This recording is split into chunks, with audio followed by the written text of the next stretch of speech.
ध्यानाभ्यास के लिए कृपया अपने नेत्रों को बंद कर लीजिए।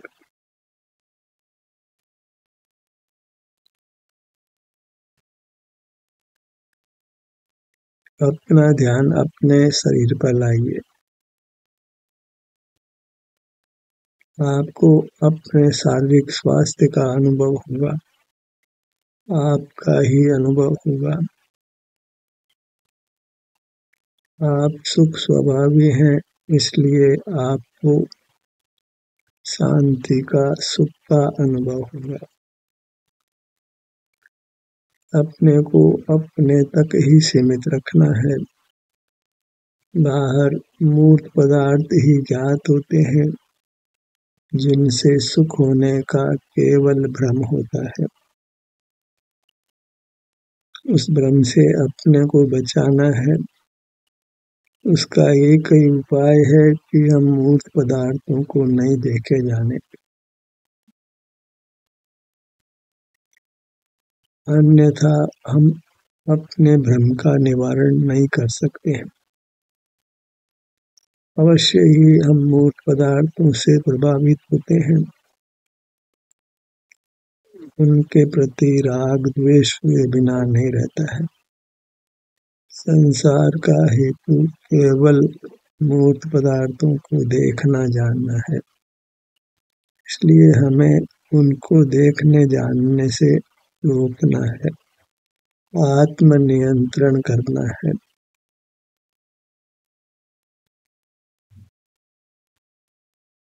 और अपने को अपने अनुभव तक सीमित रखना है। इसी विधि से हम जन्म मरण से अपने को मुक्त कर सकते हैं। अन्य कोई उपाय नहीं है।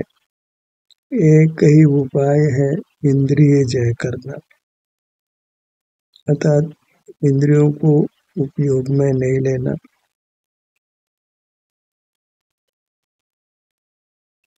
और अपने अनुभव रूप रहना।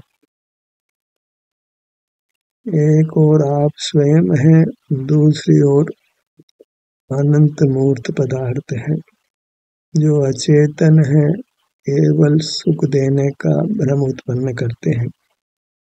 और हमारी मूर्त इंद्रिय गम्य नहीं है, अनुभव गम्य है, और वह हमको सुख का अनुभव कराती है, हमको स्वस्थ और सुखी रखती है। अपनी मूर्त का ही विश्वास कीजिए, मूर्त पदार्थों का विश्वास छोड़िए। मूर्त पदार्थों से सुख की आशा नहीं लगाना है, उनको विषय संज्ञा है, सो वास्तव में वे विष ही हैं। उनका ज्ञान विष का ही ज्ञान है। विषय शब्द असंधि विच्छेद करें, विष प्लस आए, विषय का ज्ञान, विष का ज्ञान।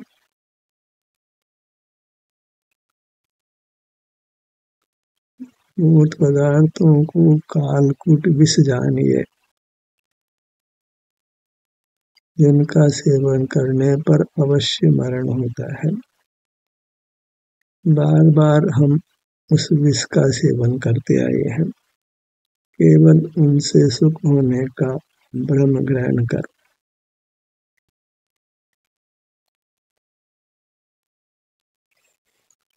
सारा उपदेश उस भ्रम का निवारण करने का है।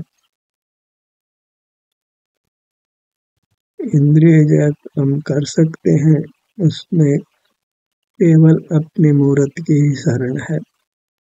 अपना संवेदन कर ही हम अपने आप को मूर्त पदार्थों के देखने जानने से रोक सकते हैं, अतीन्द्रिय जीवन यापन कर सकते हैं।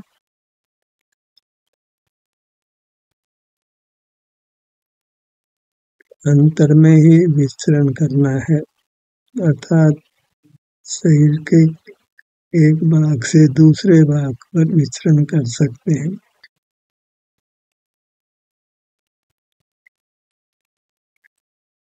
अपने ध्यान को अपने मुखमंडल पर लाइए।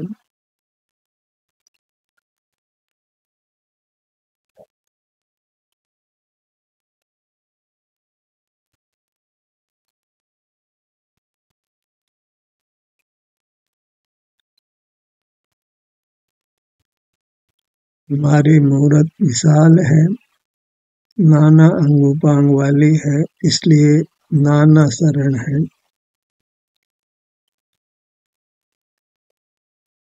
यह एक होकर भी इस प्रकार अनेक हो जाती है।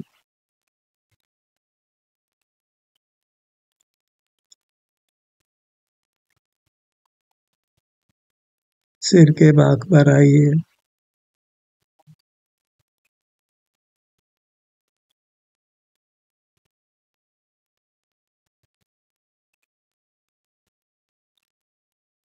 हम अपने मूरत का अवलंबन करना ही भूल गए हैं।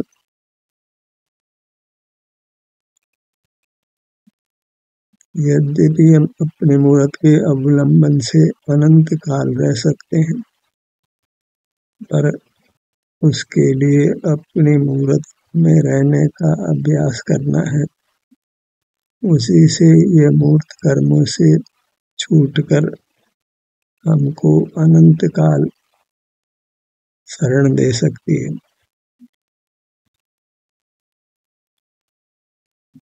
उस समय अपनी मूरत के अवलंबन में वेदना का अनुभव हो सकता है, पर इस प्रकार अपने में ही रहते हैं तो सर्व कर्मों के बंधन से मुक्त होते हैं। फिर वेदना का भी अनुभव नहीं होता, अपितु उत्तम सुख का अनुभव होता है। हमें कुछ समय धैर्य धारण करना है। एक बार अपनी मूर्त कर्म से मुक्त होने के बाद फिर हम अत्यंत सुख से अपनी मूर्त में रह पाएंगे।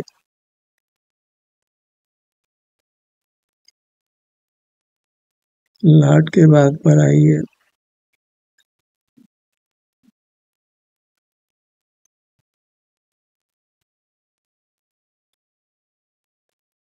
इस प्रकार हम निर्विकल्प रहते हैं। विकल्प ही आकुलता उत्पन्न करते हैं, और विकल्प नहीं हो तो हम शांति का अनुभव करते हैं। विकल्प का दूसरा नाम ही आकुलता है, और विकल्प नहीं हो तो हम निराकुल रहते हैं।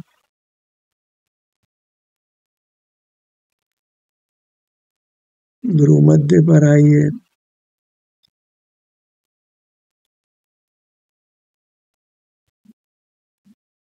अपनी मूर्त का अवलंबन लेकर हम अनंत काल सुख से व्यतीत कर सकते हैं। पर की सहाय नहीं लेनी पड़ती है, पर का आश्रय नहीं करना पड़ता है। पर के आश्रय में रागादिक का दोष उत्पन्न होता है, और अवलंबन में कहीं सुख नहीं मिलता है।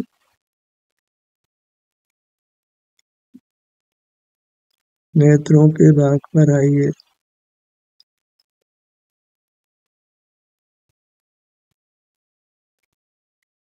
स्वास्थ्य की गारंटी चाहते हैं तो अपने मूर्त का अवलंबन लेकर रहिए। फिर निश्चित ही आप अनंत काल स्वस्थ ही रहेंगे, सुखी ही रहेंगे। मूर्त के आश्रय में दुख की गारंटी है। आप फिर सदा दुख को ही भोगते रहेंगे। मूर्त को छोड़कर अपनी अमूर्त काया का अवलंबन लीजिए। ये मूर्त नहीं है, सुख रूप है। बाहर मूर्त पदार्थ सुख रूप नहीं है। मूर्तता और सुख एक साथ नहीं रहते हैं। हम सुख स्वभावी हैं, मूर्त नहीं है। हमारी श्रेष्ठता है, सुचिता है, पावनपना है। मूर्त पदार्थ अशुचि है, अपावन है, सुखद नहीं है।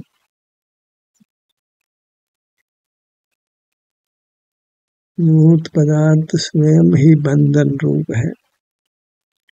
एक परमाणु को ही शुद्ध संज्ञा है, पर आज तक भी एक भी परमाणु शुद्ध नहीं रह पाया है। अनादि से वह अन्य मूर्त के साथ ही बंध कर रहा है और अनंत काल तक अन्य मूर्त के साथ ही बंध कर रहेगा।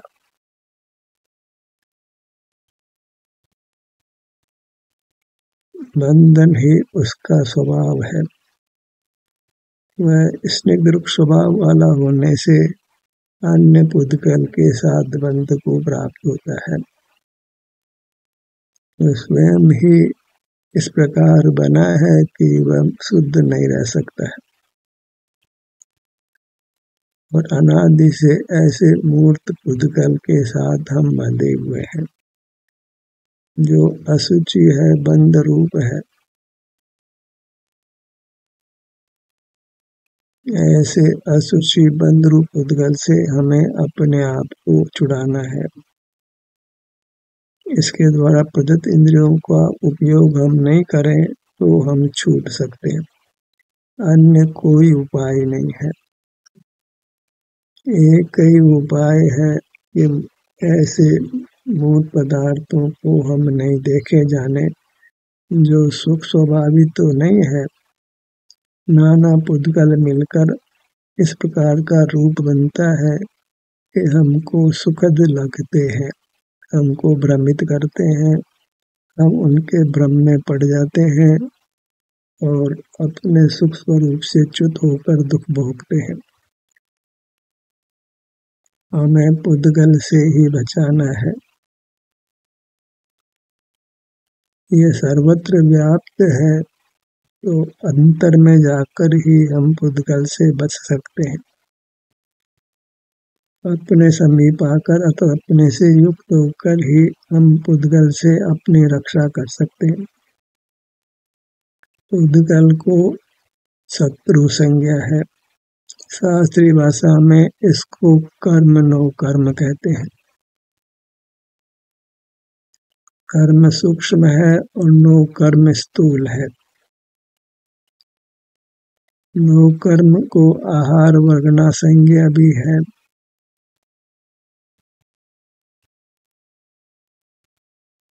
जिसको संसारी प्राणी खाते हैं। ऐसी आहार वर्गना से हम बन जाते हैं तो अन्य जीव भी हमको खा सकते हैं। मच्छर आदि तो हमको काटते ही रहते हैं क्योंकि हमारा शरीर आहार वर्गना से बना हुआ है। इसलिए हम आरक्षित हो जाते हैं और ये बंधन रूप होने से कटता भी है, जलता भी है और इसके साथ बंधकर हम भी कटते हैं, जलन का दुख भोगते हैं। ये गलता भी है और नष्ट हो जाता है तो हमारा इसके साथ संबंध समाप्त होता है, हम मरण को प्राप्त होते हैं। इतना ये खतरनाक द्रव्य है, हम इसकी ओर आकर्षित होते हैं, बंधते हैं और नाना दुख भोगते हैं।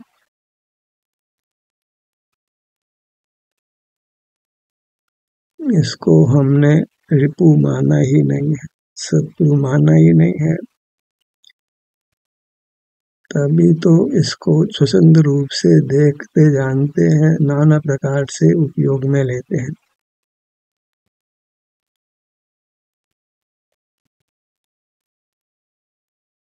इतना ही समझना है कि हमको इन मूर्त पुद्गलों से अपने आप को छुड़ाना है। इससे किसी प्रकार का संबंध नहीं रखना है, न ज्ञाता पने का, न कर्ता पने का, न स्वामी पने का, न भोक्ता पने का या अन्य किसी प्रकार का। तभी हम इससे अप्रभावी हो सकते हैं।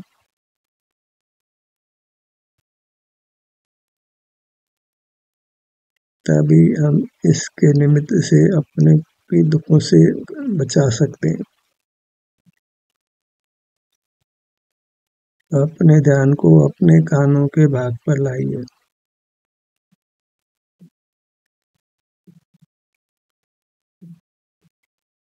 जैसा हमारा आकार है वैसा इस पुद्गल ने भी आकार बनाया है, तो उसमें भी धोखा होता है। हम अपने को मूर्त ही मानने लगते हैं या फिर अपने अमूर्त काया को भी मूर्त मानने लगते हैं।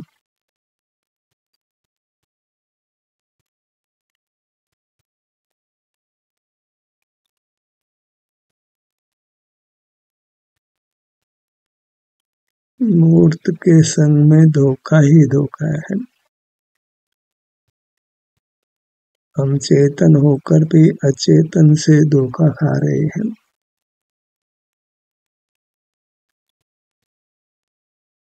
सुख स्वभावी होकर भी इसके संग में दुख भोग रहे हैं।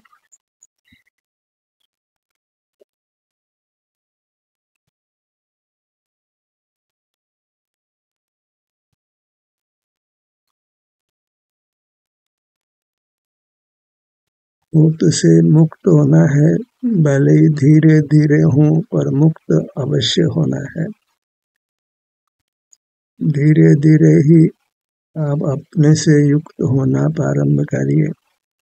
बूंद बूंद करके जैसे घड़ा भर जाता है, ऐसा ही हम अंतर में आते आते पूरी तरह अंतर में स्थित होकर परमात्मा बन जाने वाले हैं। एक बार अपनी श्रद्धा हुई, अपनी अमूर्त काया का विश्वास हुआ, प्रेम हुआ, इसको सुख रूप माना, परमात्मा रूप माना, आनंदाता माना, तो अवश्य ही वृत्ति इसकी ओर झुकने वाली है। और इसकी ओर झुकने से अवश्य ही परमात्मा पद मिलता है। इसकी ओर झुकना अर्थात इसको नमन करना, इससे सर्व ही पापों का नाश होता है।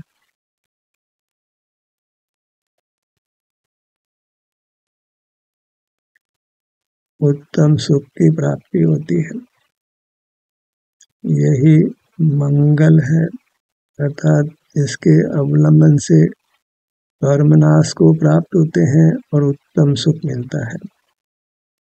यही उत्तम पदार्थ है, मूर्त पदार्थों में उत्तमता नहीं है। यही शरण है, मूर्त पदार्थ शरण नहीं है।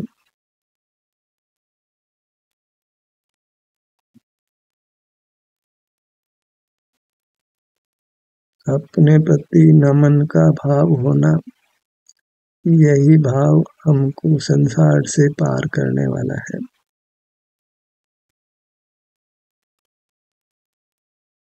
अनादिन्दन मंत्र है, वह है नमो आदानम या नमो अपानम। आत्मा को नमन हो। और उसमें भी अपना शब्द लगाना चाहे तो नमो नि अपानम। ग्रहण करने के लिए यही शुद्ध है, तो इसके लिए और कह सकते हैं नमो नि शुद्ध अपानम।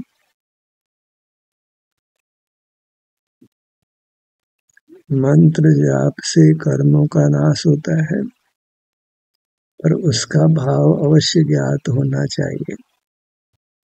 तो भाव के साथ हम यदि इस मंत्र को जपते हैं तो वृत्ति अंतर में स्थित होने लगती है, और जब अंतर में स्थित होती है तो वह स्वस्थ होती है, और स्वस्थ जीव सुख का अनुभव करता है। इसी मंत्र का विस्तार करें, नमो नि अप्पा मंगलम, नमो नि अप्पा लोगुत्तमा, नमो नि अप्पे शरणम पवज्जामि।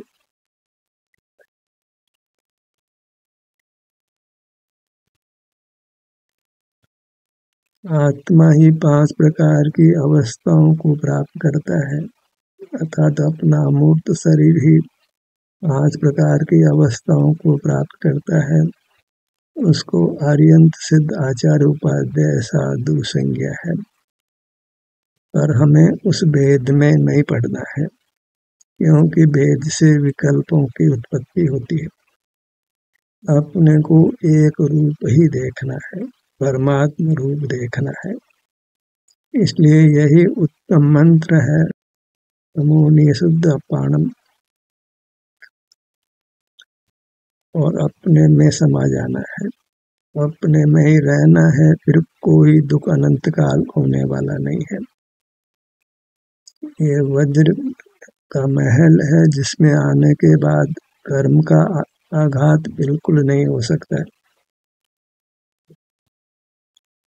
इसमें नहीं रहते तो फिर अवश्य ही कर्म हमारे पर वार करते हैं, हमसे बंध को प्राप्त होते हैं।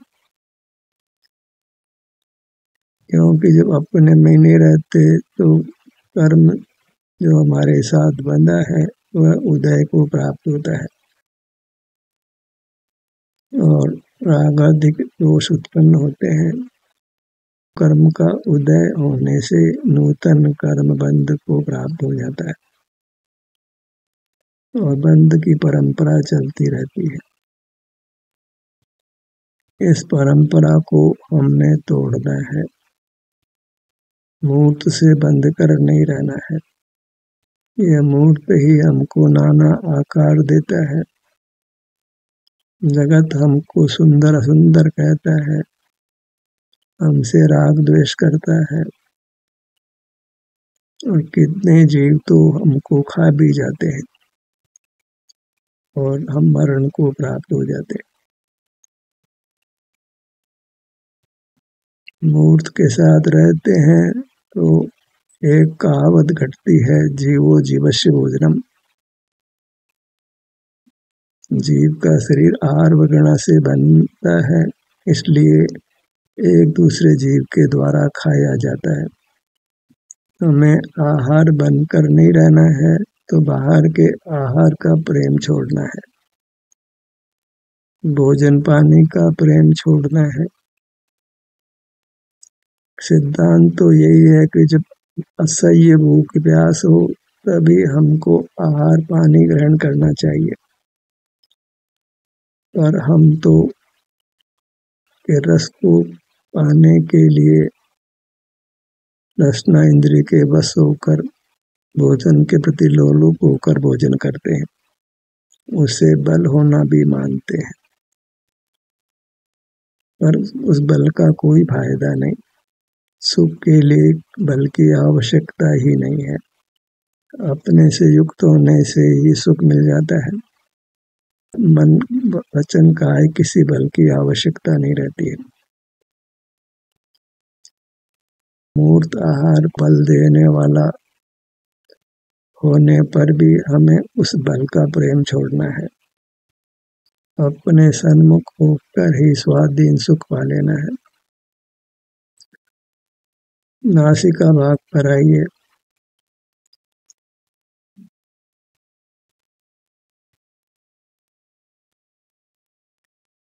यहाँ से गंध का ज्ञान होता है तो गंध के प्रति भी राग द्वेष पैदा होता है।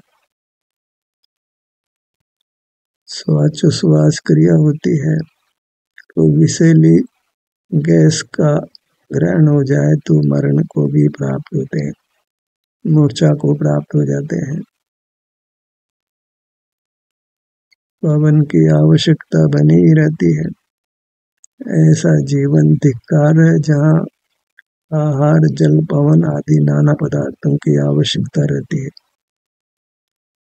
पुद्गल की स्वतंत्रता रहती है और हम पुद्गल के ग्रहण त्याग में ही अपना पूरा जीवन व्यतीत कर देते हैं। अब पुद्गल को विषय ही नहीं बनाना है। फोटो के भाग पर आइए।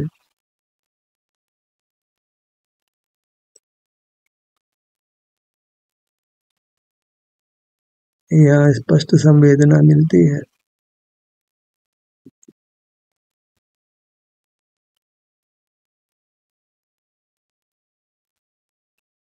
होठों का स्थान, हथेलियों का स्थान, पगथलियों का स्थान, यहाँ स्पर्श इंद्रिय का व्यापार अत्यंत स्पष्ट होता है।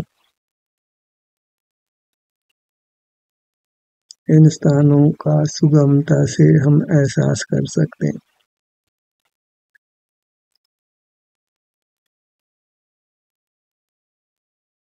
मुख के भीतर जिह्वा भाग पर आइए।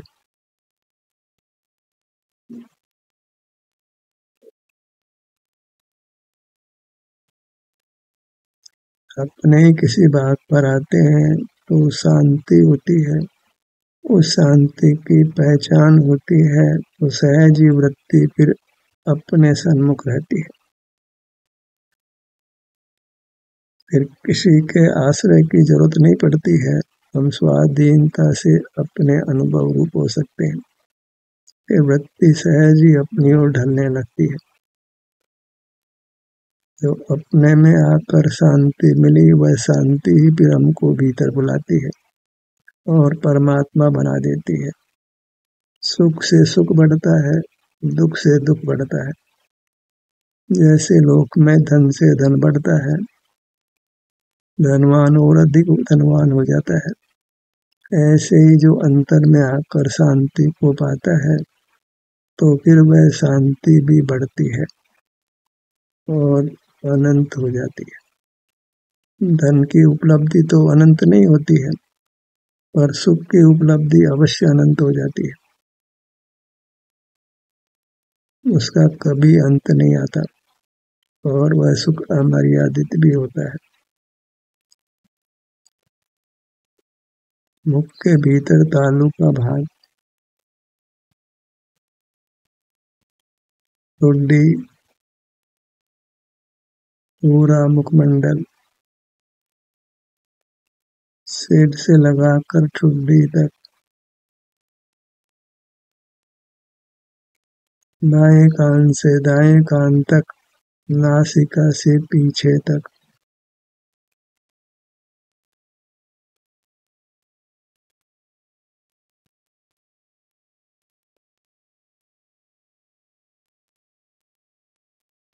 इतने भाग से हम बहुत बहिर्मुख रहते हैं। यहाँ पांचों इंद्रियां होने से बहिर्मुखता का व्यापार यहाँ से बहुत अधिक होता है, और इनको नियंत्रण में रखने के लिए मुखमंडल को प्रधानता से अनुभव में लेना है। गर्दन का भाग, धड़ भाग, आगे सीने का पेट का भाग, पीछे पीठ का भाग, दाहिनी भुजा, बाईं भुजा, दायां पैर, बायां पैर। इस प्रकार हम अपने स्वरूप की, अपने अमूर्त शरीर की पहचान करते हैं। इस पहचान के बल पर ही हम अपने सन्मुख होकर ठहरने वाले हैं, स्वस्थ होने वाले हैं, कायस्थ होने वाले हैं, अर्थात भगवान होने वाले हैं। जो कायस्थ है वह परमात्मा है। परमात्मा होने के लिए यह काया का परिचय हमको हुआ है, उसी में स्थित हो जाना है, वो परमात्मा होकर अनंत काल सुख से रहना है। ध्यान का सत्र यही समाप्त होता है। आपकी सहभागिता के लिए धन्यवाद।